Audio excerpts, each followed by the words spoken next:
n'étais pas parti pour faire du placo. La vie m'a amené dans ce métier-là. Je suis allé dedans, j'ai évolué, j'ai vu que c'était plaisant. Si tu veux, tu peux arriver très haut dans ce métier parce que ça te donne les moyens d'y aller. Donc il y a 7-8 ans, l'entreprise m'a contacté puisqu'ils avaient besoin de main-d'œuvre, de personnes qualifiées. On avait un chantier assez spécifique quand même, puisque j'ai commencé en tant qu'ouvrier. J'ai évolué, je suis monté crescendo et ça me procure du plaisir parce que je vois qu'au fil en aiguille, je monte, on apprécie mon travail, on me le prouve puisque je monte en qualification pour au final finir en tant que chef d'équipe pour superviser des travaux, des équipes, même des fois faire des formations, avoir des stagiaires. Et c'est un plaisir d'arriver à ce niveau-là. Le plâtrier-plaquiste réalise des travaux de seconde œuvre à l'intérieur d'un bâtiment.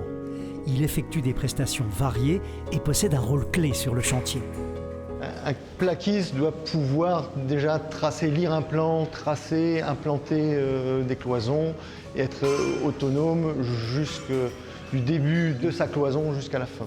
La cloison commence par l'ossature, donc nous avons ce qu'on appelle des ferrailleurs qui montent les rails et mettent les montants métalliques en suivant le plan, donc c'est l'implantation de la cloison et le montage de l'ossature. Ensuite, on vient mettre les panneaux, les plaques de plâtre en elles-mêmes. Ensuite, on vient mettre l'isolant phonique dedans, quand il y en a. Et ensuite, il y a une autre personne qui vient pour faire les joints.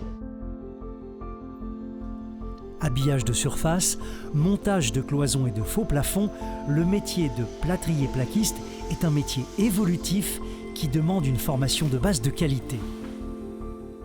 Alors c'est une formation qui se déroule sur 9 mois, donc au CFA. Donc il y a une partie théorique, une partie pratique, une partie en entreprise. Ce sont des stages en entreprise pour justement l'immersion des stagiaires.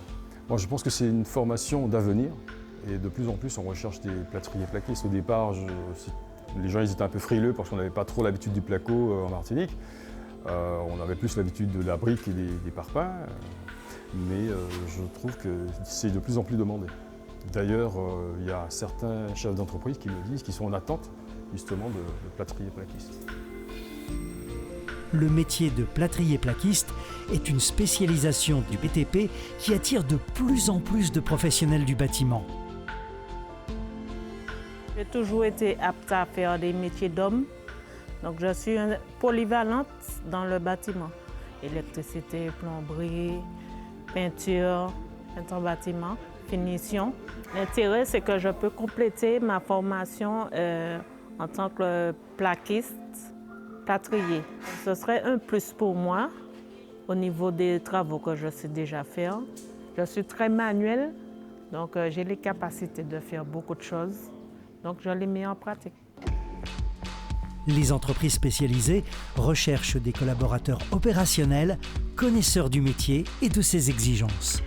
D'abord, il faut être sérieux, il faut être organisé, il faut être discipliné tout d'abord. Et puis, bien tenir compte des normes à respecter. Parce qu'il faut connaître les différents types d'isolation, phonique, acoustique, et les types de placos pour certaines pièces. Parce qu'il y a le DTU qui demande vraiment des normes vraiment très strictes à respecter. Il faudrait les suivre. Parce qu'on est pénalisé si on ne le suit pas. Ça donne quand j'étais déjà dans la menuiserie, la maçonnerie, le carrelage, la couverture, ça veut dire que ça va élargir mes compétences. À l'issue de la formation, je pense que ce serait opérationnel pour pouvoir pratiquer le métier de plaquiste-plâtrier. Le métier de plâtrier-plaquiste est un métier du BTP d'avenir avec de belles opportunités d'emploi.